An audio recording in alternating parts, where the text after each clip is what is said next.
he said to me, he says, you need to stop fighting me.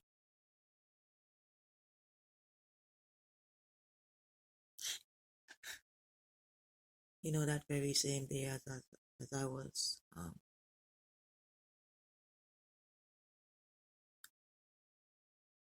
whilst I was journeying back home,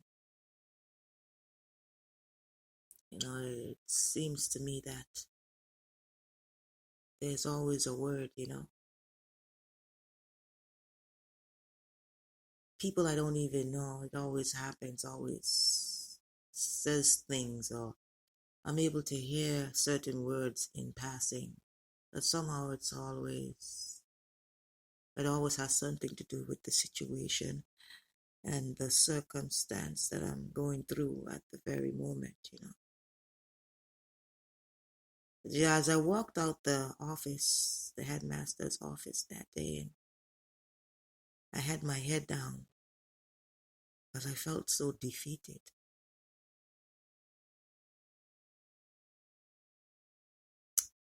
As I was coming up the subway steps,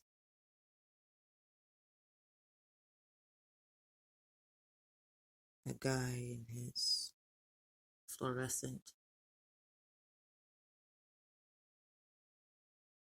work jacket, work vest. I had my head down. I didn't want people to see the defeatism in my eyes. As he blew by me, all I saw was his construction, so he was like a blur, He says, keep your head up.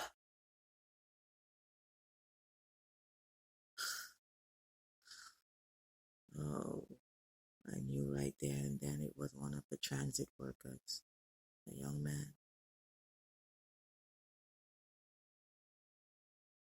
And I thought to myself, my God, does everything happen to me you guys have to know?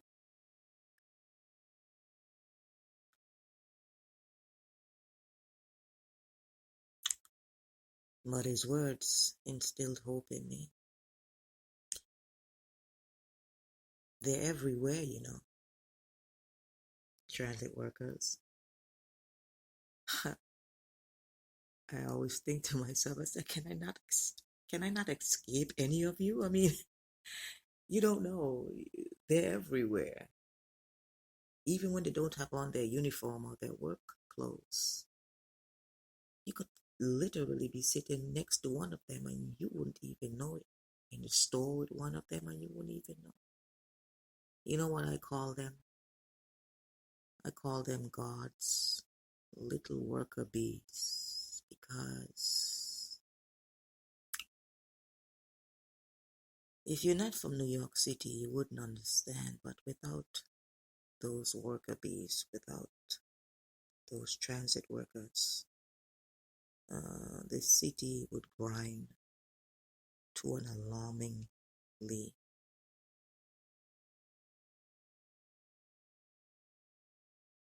stopped rate. The city would shut down. They are the lifeblood of the city.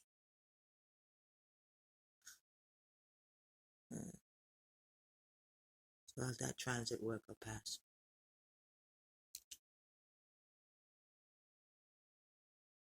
and I was about to go down the escalator to catch my train, there was a man and a lady talking. They were talking about something spiritual. And as the elderly man saw me walking by, he said some profound words, He said, it is God's will.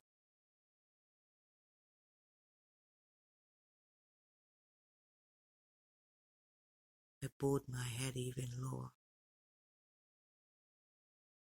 And those words, they stayed with me all day till I came in. Because I was like, God's will. It's God's will to put me out of commission. It was God's will to stop my flow. It was God's will.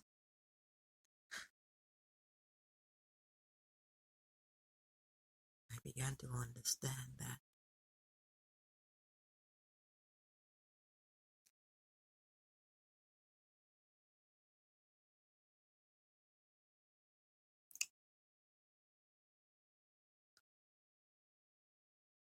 I gave up, you see.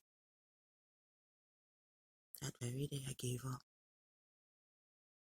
And it was only after I slept and I awakened that I awoke and I realized that that's what he wanted from me. He wanted me to surrender. I laid in my bed that night and I said, okay, I will do your will. I will do your will, my Lord, whatever it is, because I really didn't understand what he wanted from me.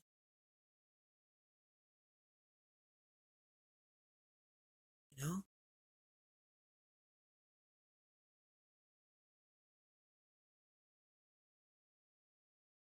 So,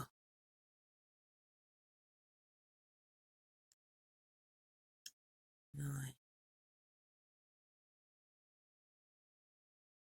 got up and as I was laying down, she says, I just need you to float.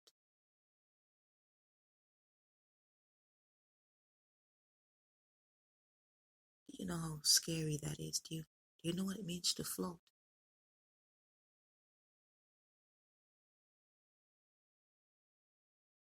When you float, you don't have any control of where you go. You just have to go with the ebb and the flow of things, of life. And I'm just like, I don't want to do that, Lord. I don't want to do that. I was like, what if I go over there? What if I go over here? What if the ebb and the flow? What if the tide pushes me where the jagged rocks are over there? He says to me, he says, well, then there's where you have to go.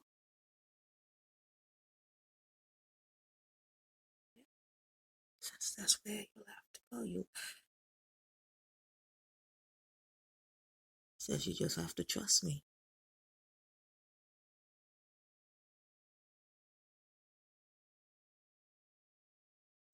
He says, I needed to take you out of commission because you need to start taking care of yourself. And I said, I could have done that while I was in commission. He says, no, you wouldn't have. No. Because you kept your head down and you just kept going like the stubborn bull you are. You just kept on going, Cece. He says, remember, I know you.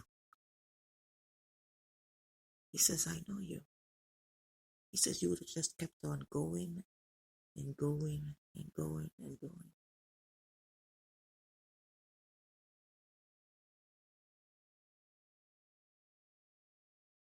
He says, I had to get your attention some way, somehow, my child. He says, how else would I have gotten your attention? I said, I don't know, maybe talk to me. He said, I tried, remember? I tried, and you ignored me.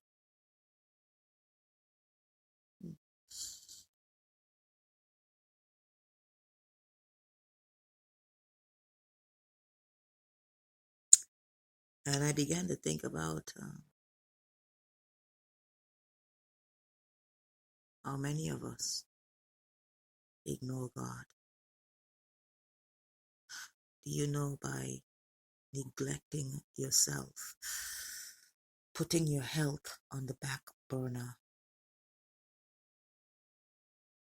you know that is ignoring God?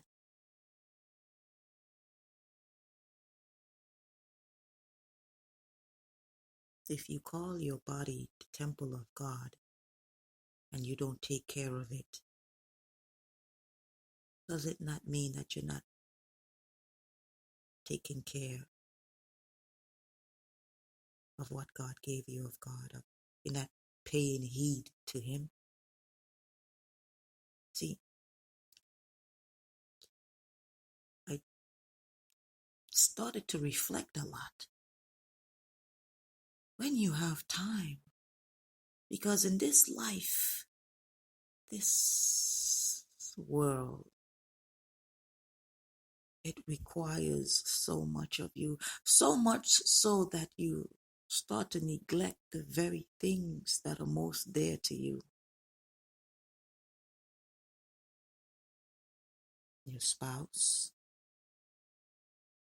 your children,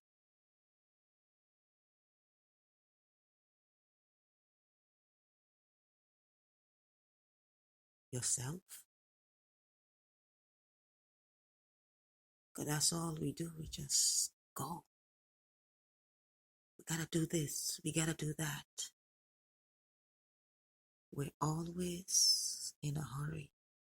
We're always so very, very, very busy, aren't we?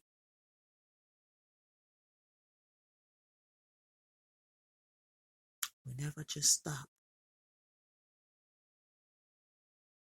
Because we think that if we stop, we're going to miss something. But may I tell you that it doesn't matter. You know it doesn't, don't you? It doesn't matter. It doesn't matter whether you go, you stop, you pause. Because life, it goes on. You know that. If something happens to you, something happens to a loved one, you expect the world to stop, right? It doesn't, does it? Does it? No.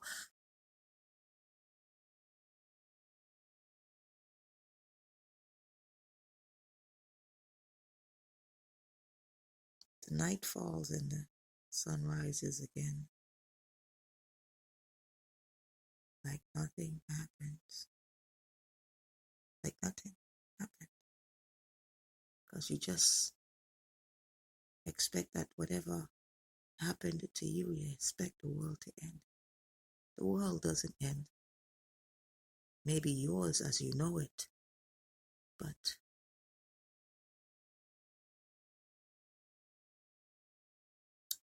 life goes on.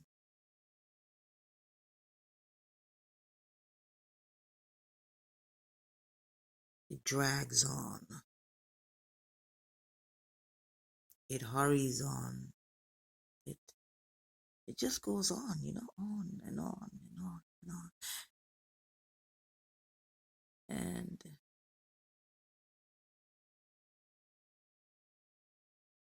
you realize that the pace you were going,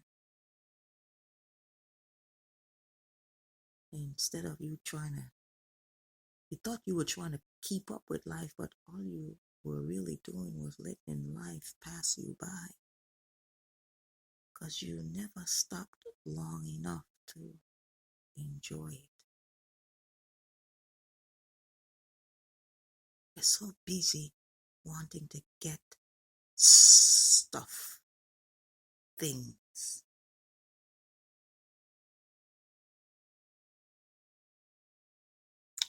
That the very things that were most important to us and are most important to us, we bypass.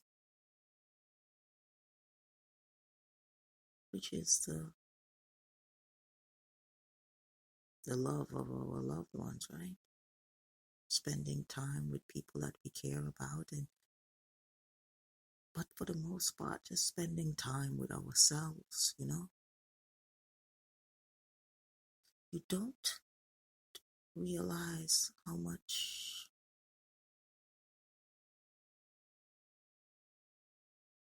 life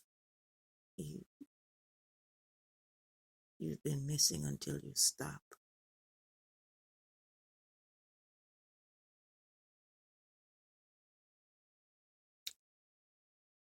So for a long time, I couldn't see my way. I used